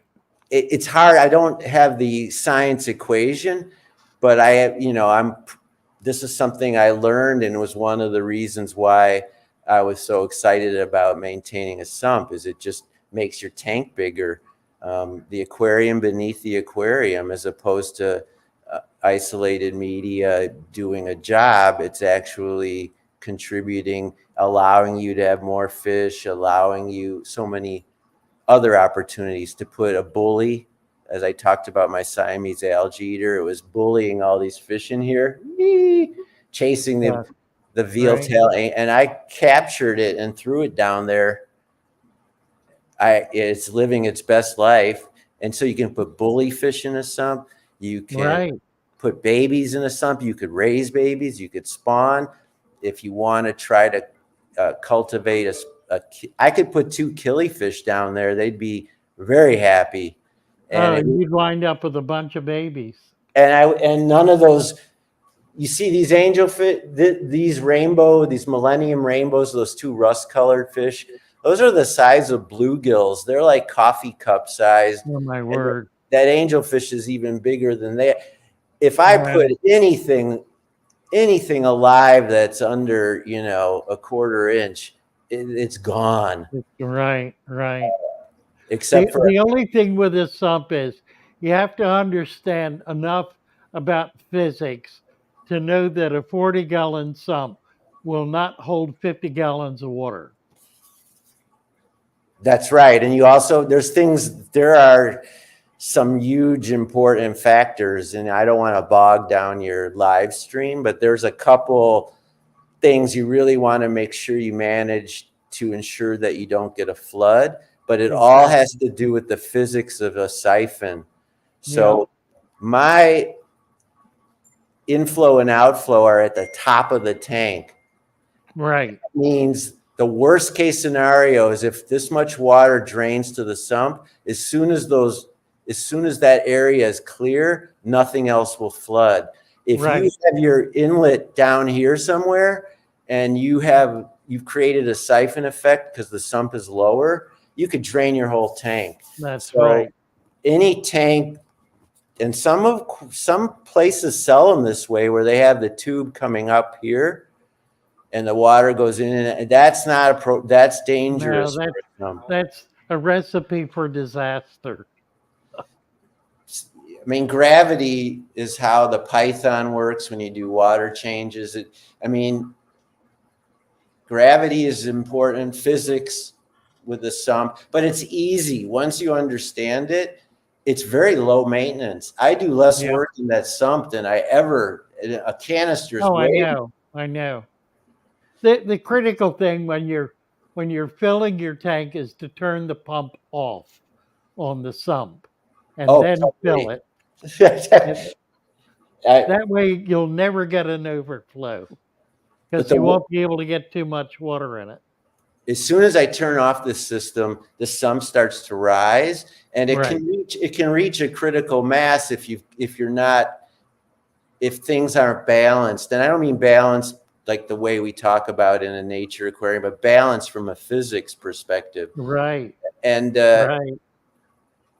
yet I've only had one minor upset because I didn't think about it.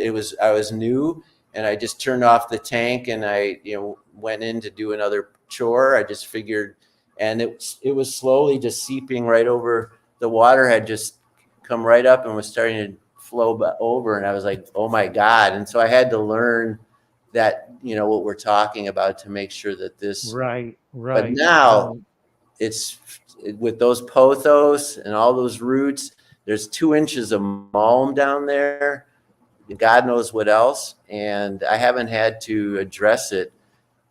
I've got sphagnum moss in here.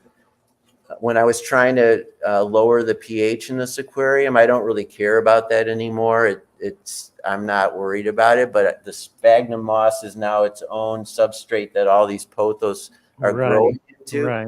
And it's all in a year or 6 months, I am going to have to do, some sort of cleaning. And when I do that, it's a little hard, but it's a once a year thing, not once a month. Right. And that's a big deal. That's a wonderful. It's also a way we learn more about what we're doing, like what this hobby is, just like a resurrection jar, just like an all natural aquarium, just like a biotope, a sump. It lets me kind of learn more about the natural world. Because that's closer to how nature filters than any other filter, I think. It really is. It really is. Yeah. And then just for the fun, I don't know if people are watching, see how I collect all these fun. Look at that, the packaging of the.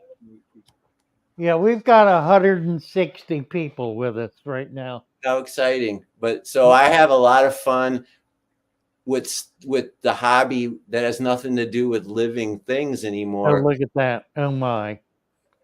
Yeah, so I just found some empty packaging in like there's a fish store like you have on your storefront, like that, an old-timey fish store. Oh yeah. And I drove over to it and I went in and it was an old married couple. And I bought some of their stuff that I wouldn't use ever in my tanks. It's like from the 60s. It's like probably, but that's wonderful. I love I was in advertising, Father Fish. Right. So these graphics, and those are the bubblers, the ceramic bubblers of the scuba divers and things like that, made in Japan and China in anything from the 50s till now. And you put your air hose in there and sink the ceramic diver and you get your little bubbler. Right. And I don't use that in my tanks, but I use it to make me happy and for my fish room. And then I see the wallpaper with all the saltwater. Those are saltwater fish. I love that. That's wonderful. Yeah. And then because nothing in here can work without this, you've got to have your storage space. Look at that. Look at that. All right. You So bet. These are all from like the dollar store or the Container Store. I put stickers on them because you'll forget. Right. Do I have filters in there or sponges or what's in there? Right. And it's all up there. And then on the lower shelf, all my fish foods. Uh-huh. And I'm favoring Northfin's kelp flakes right now and bug bites. I've always, of all the things Fluval makes, I'm a fan of bug bites. This is the I am too. Aquarium Co-op's fry food right here. Brilliant product. Yep. And more stuff. And then the chemicals, such as they are mostly Seachum. This is the Aquarium Co-op fertilizer. Like I said, not religious about fertilizers. I just do once a week. And if I forget, I don't care. And you saw the result. I'm not having any. We'll get you off of it. We'll get. And then these are all my grindleworm cultures. Nice. And I'm looking right at them. There's 1,000 in just this alone. Wow. What do you have for a media in them? Okay, so that's a great question. Let me get it. I learned the hard way that certain sponges and flosses don't work. They get gross and smell. But I found these plant-based scouring pads on eBay. They're scouring pads that are eco-friendly, you know, made, Wow. and I just use these, and they're just like, and I soak them with the Yeah. water that I've run through the Brita, you know, the water that Right. that we Right. drink. I soak them, and then I put them in the bottom of the anything will work. When you get Chinese food delivery, that container will work. And Uh-huh. I lay 2 down with a space in between them, and then 1 under it, and that's it. And then I put a hunk of I use sort of dehydrated dog treats, Huh. and I just make it a mushy paste, and then I put some of the grindle worms from one of my going cultures on top of that with an eyedropper, and then in a couple weeks there's going to be 10,000 in that one, and I just keep rotating. And after a few months, I throw one of the cultures out because they do get foul over time. Right. You know, it's these are animals that like foul environment, but the smell of the yeast and all that's going on there can get overwhelming. And then my dog, where's Elmo? See Elmo? Hi there. He knows, he loves the smell of the whatever those worms are Yeah, eating. I'm sure. He'll get in Dogs there. love smells. That's my mascot. Is there anything else I could show, or And I've really enjoyed spending the time with you, Stefan. It's been fun. I know everybody who's hung in there and watched has been enjoying it. I'm getting lots of real positive feedback.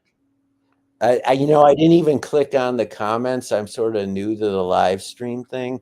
So if anyone's been asking me questions, it's not because I'm rude. I just clicked them on now. I just realized I could do that. So thanks. I thank you too. I love doing this. Oh, This I is a know. high point of my day, you know, is to share this hobby with other people and try to inspire them, because Amen. you inspire me, I inspire you. What's the old saying? Uh, a high tide raises all boats. Amen. That's right. Yeah. So we're raising the level of everybody, beginners, you know, Yep. and Yep. hopefully even super smart people, like, well, not smart, but I mean super technical. They'll realize maybe I don't need to spend all that money on fertilizers, you know, maybe fish Yeah, poop, exactly. maybe. Right. And so there's something I can learn every day. Like there was a couple things you mentioned today that I was made unaware, and I actually scribbled some notes down because Ah, I want to go pursue it over the course of the week. So I couldn't be more flattered and honored to have been participating in this, and I hope I didn't come off as anything well, other. not at all. It's been delightful. Yay! Absolutely has. If there's anything that I can do for your community or for the community at large, I respond just like you do to almost anything and everything I can on Well, my. join the show, our Discord channel. Okay, I'll Yeah, have to do. it's a wonderful source of of contact and communications with just lots of really good people who are sincere about the hobby and trying to learn and grow and discovering new things all the time. It's a real cauldron of of of of new ideas and help for folks who are struggling. Uh, I think you'd love it. I think you'd love it. okay, all right. So is this goodbye then? Well, we've got about we got about 15 minutes left. All right. What can can I show and tell anything? I mean, Yeah, absolutely. I we talked Go about for it. live food, so potato beetles and grindle worms.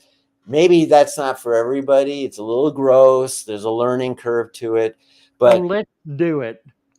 I will tell you, you gotta. Everybody's got to learn and I'm not doing it now because I didn't want the noise, but you've got to get yourself a brine shrimp hatchery, whether you make it yourself or buy one from Aquarium Co-op or eBay. Baby brine shrimp are manna. It's manna for your hobby. Do you do decap or just the raw egg? Well, I buy the brine shrimp eggs and I hatch them in the salt water. You know, they're sea monkeys. The same thing we bought as Right. kids. The same thing See, they sold you in the back of a comic book is right. brine. So I'm using this right now. Okay. Brine shrimp. Okay. I don't feed it right Brine out of shrimp this. direct. Brine shrimp direct. Yeah, and there's other brands. Aquarium Co-op sells one, and what you look for is 90% hatch rate.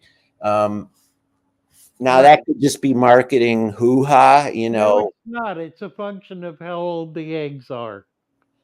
And I have found that when the can is fresh, the baby brine shrimp are as orange juice when they hatch. And Yep. then 6 months later, I'm getting half the amount, you know. Yeah, that's right. That's And right. so I run that one down here. That's a Zeiss, and they sell this one at Aquarium Co-op and elsewhere. You don't, you can upside down. That's what this is. Right.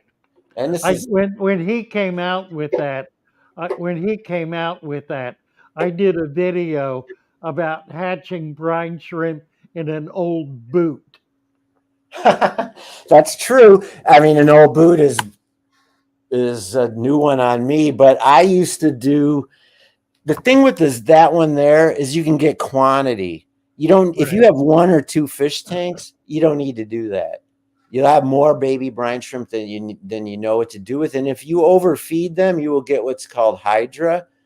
And hydra Right. are these insidious little creatures that tend to show up if you're putting a lot of baby brine shrimp in a Like a tank. freshwater anemone. Yes, thank you. And I've had that problem. I know how to deal with it, but basically, baby brine shrimp, even those big angelfish and rainbow fish, will appreciate them. People are like, well, it's way too small. Think about it this way: when you go to a restaurant, you get an appetizer, it's smaller than an entree. So if the fish is only 5 inches, 4 inches long, a baby brine shrimp is not as small to it as it is to us. No, that's true. And so I just throw a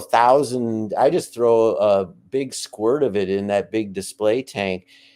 The feeding frenzy is awesome. And then I'll put in something, some other foods, a flake or a pellet, then call it a day. But for every other fish I have, all these nano fish, all of them, tetras, barbs, rasboras, all of them. And then to medium sized live bears, I feed live baby brine shrimp Right.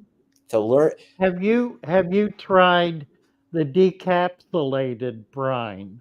Yes, and it's not the same, but it's good. I think live is great, and that's good. I And don't mean I don't mean the non-hatching. There's a hatching decapsulated. oh no, I just have used the ones. I have a The decapsulated. dried one. You've used the dried ones. Yeah, and Yeah. so no, I'm ignorant to the point where I don't want to say the wrong thing. I'm not sure I've used anything other than the ones that are Order encapsulated. some from Brine Shrimp Direct. Just the smallest container of hatching decapsulated. Try it, and I'd be interested to know how you feel about it. What you think? Okay. I mean, I know that I've used decapsulated already, like the eggs themselves, where they've used a chemical process and they've gotten rid of the eggshell on all Yeah, these eggs. yeah, it's bleach actually. So They it's like burn it all. They it, burn it off down to a point. I used to do it when the process was first developed.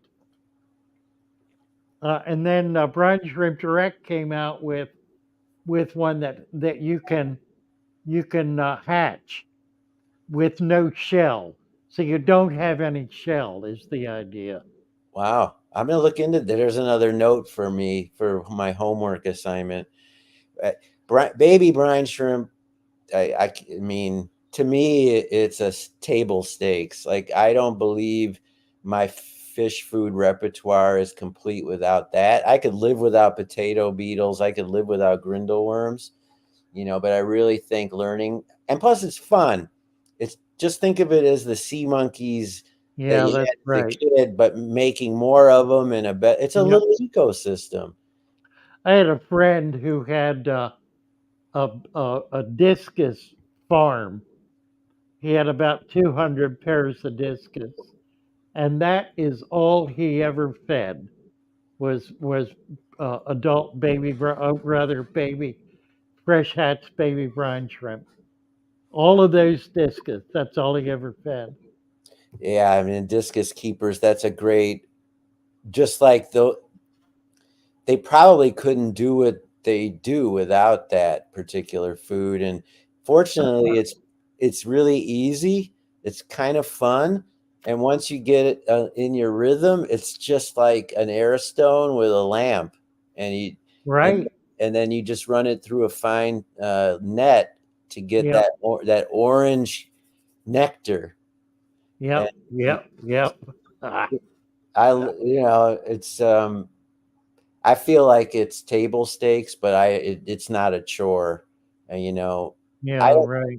I don't consider much of fish keeping a chore. I mean, I like to do it.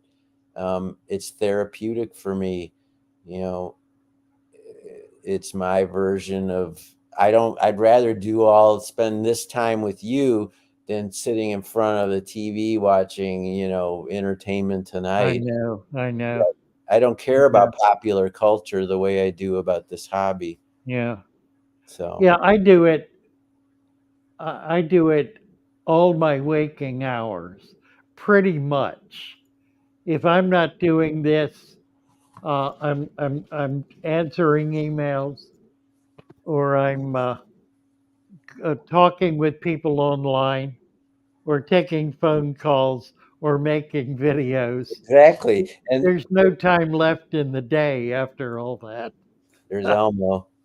Well, I have these two old dogs too. And so my mammals, I have to take care of them. And I will tell you, cleaning a filter to me can be less of a chore than walking the dogs on a winter's night in Chicago, when they don't want I'll to, bet. when Yeah. these little terriers are shivering, Right. and they don't want to pee or poo, but they got to because I don't have a yard. And that becomes nerve wracking. And so Right. I digress. I took your channel to a whole new place there. Well, it's been delightful. Yay. Me too. I agree. Really has. I thoroughly enjoyed it. Nice to meet you. I was excited to meet you, and I'm Likewise. glad to have had the chance to do so. And we'll get together on Discord. That you're gonna love that. That's just such a fun place. So I just find that on your YouTube channel. Just go to the Discord, right? Yeah, if you go to fatherfish.fish, fatherfish.fish, that's my website. All of my links are there. All right. That's all I need to know. And I definitely will do that. And then I'm Lush and Salty Aquariums. You're one of for such a big following, I know a lot of fish tubers with just a handful of subscribers where you've actually, commented, and they've told me it like brightens their whole week. Like Uh, they feel seen, you yeah, yeah. and Oh, that's I so much enjoy doing that too. Yeah. I that, know how it feels to be down there rolling around on the floor trying to get two people to look at you at your channel. well, like Two Caves Aquatics. What a sweetheart this fellow is. He was made a video going out with a jar Oh, I love him. I love him. He's wonderful. Yeah, and he's like, Yeah, he's crying. He's so happy, and I love that guy. I hope he explodes. But he's out there in the cold rain, and his I wife's know it. I know it. he's filming from the truck, and he's going, "I've got a project. I've got a mission," and he Right, right. makes me smile from ear to ear. That was so So, cool. That's right. all right, Thank you thank so you. much. God bless. Bye bye. All right. Well, that's been great fun. Glad we had a chance to do that. Thank you so much for coming up. Let's. Only 150. We got 150 people here again, huh? Straight going old school. You got it, cutting edge. Amen. Let's see what else is here.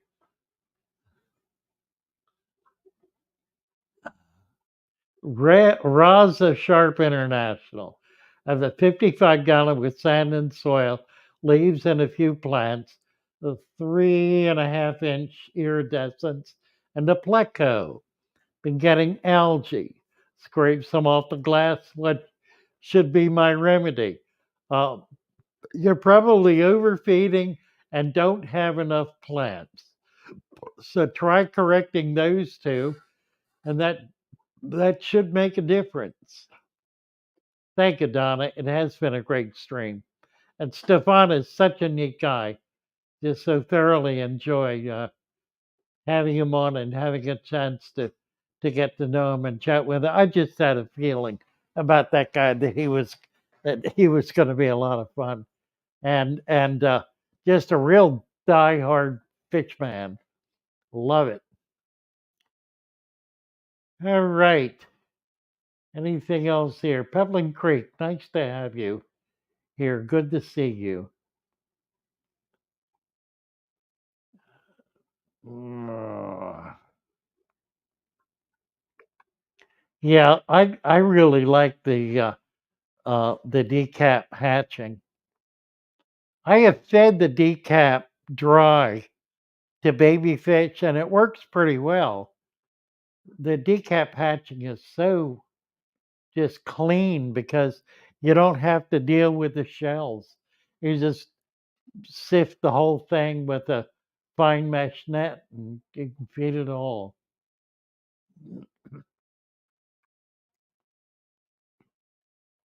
See what else is here. Horse traded a live rock from my yard for a 32-gallon Biocube, but need a pump. I have a small fountain pump. Would that work? Probably so. It might be much too powerful, though. You'll have to try it and see. Some of those little like water fountain pumps. I used a water fountain pump once in a refrigerator liner, which was probably 40 to 50 gallons. But the water fountain pump was so powerful that I couldn't keep fish in it. It just was, it was insane. So, that would be the only consideration, that the pump would be too strong.